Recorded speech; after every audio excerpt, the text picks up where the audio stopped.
Video like जरूर कर लीजिए और ऐसे वीडियो लगातार फ्री में पाने के लिए चैनल को तुरंत सब्सक्राइब कर लीजिए और बेल आइकन को जरूर टैप कर लीजिए ताकि आगे भी सारे वीडियो आपको मिलते रहे। यूट्यूब में फॉलो करते हैं तो प्लीज ये वाला फ्री टेलीग्राम चैनल जरूर ज्वाइन कर लीजिएगा। सारे नोटिफिकेशन सारे अपडेट यहीं पे आते हैं, ध्यान रखिए। हेलो फ्रेंड्स, मेरा नाम है वैभव और आप लोग देख रहे हैं UPPSC best online coaching YouTube channel. दोस्तों, आज के इस वाले वीडियो में हिस्ट्री के जो हम एमसीक्यू कर रहे थे उसी क्रम में आगे बढ़ेंगे और इंपॉर्टेंट क्वेश्चंस को कवर अप करेंगे।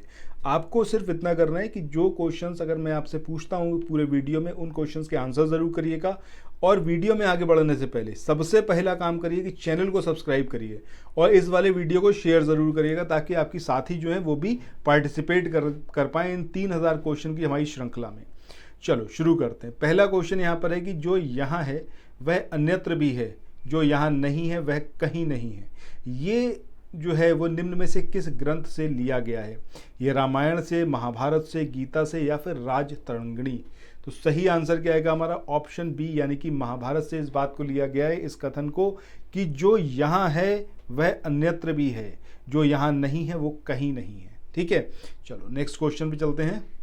अगले क्वेश्चन में यहाँ पर आपको दो सूची दे रखी है और आपको यहाँ पर इनका मिलान कराना है। ठीक है, सबसे पहले हम बात करें किसकी? सर्व वर्मा की। तो इन्होंने कातंत्र ये जो बुक थी उसको लिखा। ठीक है, इसके बाद शूद्रक की बात करें तो शूद्रक ने लिखी है आपकी मच्छकटिकम। ज्ञानेश्वर की बात करें या फिर विज्ञानेश्वर की बात करें तो विज्ञानेश्वर ने मिताक्षरा लिखी है, वहीं कल्हड़ ने लिखी है आपकी राजतरंगिणी। सो कोड हमारा क्या होगा? 4। अगर आप लोग उत्तर प्रदेश पीसीएस की तैयारी कर रहे हैं, आप आरओ की तैयारी करना चाहते हैं, बीईओ की तैयारी करना चाहते हैं, इन तीनों एग्जाम की अगर आप तैयारी करने चाहते हैं तो स्टडी फॉर सिविल सर्विसेज के कोर्सेज को आप ज्वाइन कर सकते हैं कंप्लीट तैयारी के लिए। ये वन स्टॉप डेस्टिनेशन है, यहाँ पर आपको सब कुछ मिलेगा जिसमें स्टडी मटेरियल रहेगा, टेस्ट सीरीज रहेंगी, पेड क्विज रहेंगी, सब कुछ आपको एक ही जगह पर मिलेगा और ये सब कुछ सफिशिएंट होगा आपके एग्जाम को क्रैक करने के लिए, एग्जाम को निकालने के लिए। लेटेस्ट ग्रुप स्टार्ट हो चुके हैं और उन ग्रुप में आपको एडमिशन लेने के लिए सिंपली जो ये नंबर मैं आपकी स्क्रीन पर लिख रहा हूँ, इन नंबर्स पर आप कॉल कर सकते हैं। 8564880530 इस नंबर पर आप संपर्क कर सकते हैं। इसके अलावा 9696066089 इस नंबर पर कांटेक्ट कर सकते हैं या फिर आप 7523864455 इन तीनों में से किसी भी नंबर पर कॉल करके आप हमसे संपर्क कर सकते हैं और ये लेटेस्ट ग्रुप जो है इसमें आप एडमिशन ले सकते हैं। 4 3 फिर 1 2। ठीक है, 4312 ये हमारा यहाँ पर कोड होगा। इसके बाद नेक्स्ट क्वेश्चन यानी कि ऑप्शन बी हमारा सही होगा। नेक्स्ट क्वेश्चन की बात करते हैं। इस क्वेश्चन में यहाँ पर आपसे पूछा गया है कि निम्नलिखित में से कौन बीजगणित के क्षेत्र में अपने योगदान के लिए विशेष रूप से जाना जाता है? अब ये आर्यभट्ट हैं, ये ब्रह्मगुप्त हैं, या फिर ये भास्कर हैं, या फिर ये लल्ल हैं। तो कौन है जो बीजगणित यानी कि अलजेब्रा में अपने काम के लिए जाने जाते हैं? तो सही आंसर हमारा क्या आएगा? भास्कर। ठीक है, ऑप्शन सी हमारा सही होगा। नेक्स्ट क्वेश्चन पे मूव ऑन करते हैं। इस क्वेश्चन में यहाँ पर आपसे पूछा गया है कि निम्नलिखित में से किस भारतीय गणितज्ञ ने दशमलव स्थानिक मान की खोज की थी? अब ये भास्कर थे, वराहमिहिर थे, ये ब्रह्मगुप्त थे, या फिर ये आर्यभट्ट थे? तो सही आंसर हमारा क्या आएगा? ऑप्शन डी यानी कि आर्यभट्ट। चलते हैं अगले क्वेश्चन पे।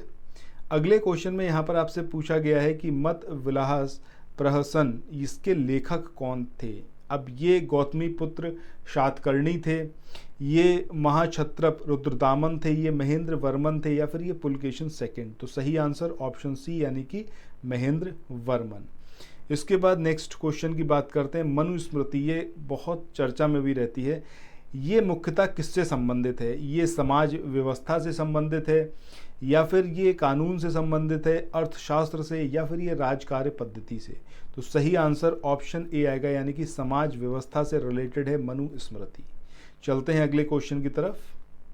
इस क्वेश्चन में यहाँ पर पूछा गया है कि प्राचीन काल के महान विधि निर्माता ये कौन थे? ये अशोक थे, आर्यभट्ट थे, मनु थे, या फिर वात्स्यायन? आई होप कि आप सबको बहुत अच्छे से क्लियर होगा। आंसर क्या होगा यहाँ पर? मनु। इसके बाद अगले क्वेश्चन की बात करें। इस क्वेश्चन में पूछा गया है कि निम्नलिखित में से किसे भारत का प्रथम विधि निर्माता माना जाता है? तो अभी हमने देखा है, इसका आंसर क्या होगा हमारा? मनु, यानी कि ऑप्शन बी। नेक्स्ट क्वेश्चन की बात करते हैं कि शून्य जो है इसकी खोज किसने करी? रोम वासियों ने करी, चीनियों ने करी, भारतीयों ने, या फिर सुमेरियों ने? देखिए ये एक चीज़ है जिस पे हम प्राउड कर सकते हैं। तो भैया आंसर क्या होगा हमारा, इंडियंस ने। और ये तो आपने मनोज कुमार का जो गाना नहीं है, एक वो है रीत जहाँ की प्रीत करके कुछ ऐसे गाना है कि शून्य खोजा भारत ने तब दुनिया को शिक्षा आई, समथिंग लाइक इस तरीके का गाना है। तो ये तो मूवी में ही दिया हुआ है, ठीक है, तो इसको आप वहाँ से भी याद रख सकते हो। नेक्स्ट क्वेश्चन है कि निम्नलिखित में से कौन सा जोड़ा सही सुमेलित नहीं है।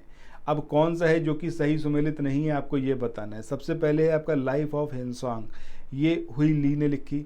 हिस्टोरिकल फिलिपिकल, ये आपका पॉम्पेड्स ट्रॉगस ने लिखी। द हिस्ट्रीज हेरोडोटस ने लिखी। बट द नेचुरल हिस्ट्री ये टॉलमी ने नहीं लिखी। किसने लिखी ये कमेंट सेक्शन में आप बताना। आंसर हमारा क्या होगा, ऑप्शन बी। इसके बाद अगले क्वेश्चन की तरफ चलते हैं। क्वेश्चन नंबर 381, इसमें पूछा गया है कि निम्न में से सबसे प्राचीन जो वाद्य यंत्र है वो कौन सा है। सितार है, वीणा है, सरोद है, या फिर ये है तबला। तो सही आंसर हमारा क्या होगा, ऑप्शन बी, यानी कि वीणा ये सबसे पुराना वाद्य यंत्र है। इसके बाद अगले क्वेश्चन की तरफ मूव ऑन करते हैं।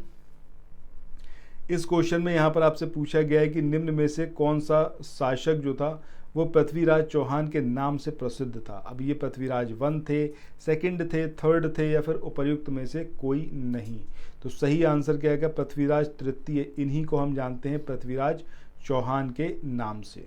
नेक्स्ट क्वेश्चन पे चलते हैं। इस क्वेश्चन में यहाँ पर पूछा गया है गोविंद चंद्र गढ़वाल इनकी रानी कुमार देवी ने धर्म चक्र जिन विहार कहाँ बनवाया था। अब ये बोधगया में बनवाया, राजगृह में, कुशीनगर, या फिर सारनाथ। तो सही आंसर यहाँ पर क्या होगा ये आपको बताना है, ठीक है। तो सही आंसर क्या है इसका, ऑप्शन डी, यानी कि सारनाथ। इसके बाद नेक्स्ट क्वेश्चन की बात करते हैं। इस क्वेश्चन में यहाँ पर पूछा गया है कि भाई कौन है जो कि सुमेलित नहीं है, ठीक है। अब इसमें सबसे पहला जो है जिसमें बात करी गई है आपका अब्दुल रहमान, ये हमीर रासो इन्होंने लिखी, यही इनकरेक्ट है। आंसर हमारा ऑप्शन ए होगा। चंदवरदाई पृथ्वीराज रासो, मुझे लगता है हर किसी को पता है। जगनिक अल्लाह खंड, ठीक है। नरपति नल्हा बीसलदेव रासो, ये भी सभी को पता रहता है। ये दो तो पता ही रहते हैं। जगनिक वाला थोड़ा सा मतलब बहुत ज़्यादा टफ तो ये भी नहीं है, बट पता होता है। अच्छा, हमीर रासो भी बहुत कॉमन है। कमेंट सेक्शन में बताइएगा किसके द्वारा इसको लिखा गया है। इसके बाद आज के आखिरी क्वेश्चन की बात करते हैं। ये है आपका जेजाक भूति प्राचीन नाम था किसका, बघेलखंड का, बुंदेलखंड का, मालवा का, या फिर विदर्भ का। तो सही आंसर क्या आएगा हमारा, ऑप्शन बी, यानी कि बुंदेलखंड। इसका प्राचीन नाम क्या था, जेजाक भूति, ठीक है। सो इसी के साथ आज के इस वाले सेशन को यहीं पर एंड करते हैं। आपको कितने क्वेश्चन यहाँ पर आते थे ये जरा कमेंट सेक्शन में बताइएगा, और जो भी बताएगा नेक्स्ट सेशन में उसका नाम सबसे पहले अनाउंस करूंगा कि भाई सबसे ज़्यादा क्वेश्चन इनको आते थे। झूठ मत बोलिएगा, ठीक है। अगर आपको 2 क्वेश्चन आते तो 2 लिखिएगा, 10 आते 10 लिखिएगा, 15 के 15 आते थे तो 15 के 15 लिखिएगा, ठीक है। चलो फिर मिलते हैं नेक्स्ट वीडियो में। तब तक अपना ख्याल रखो, पढ़ते रहो, और जितने प्रीवियस वीडियोज़ हैं उनको रिवाइज करते रहो। Thank you so much.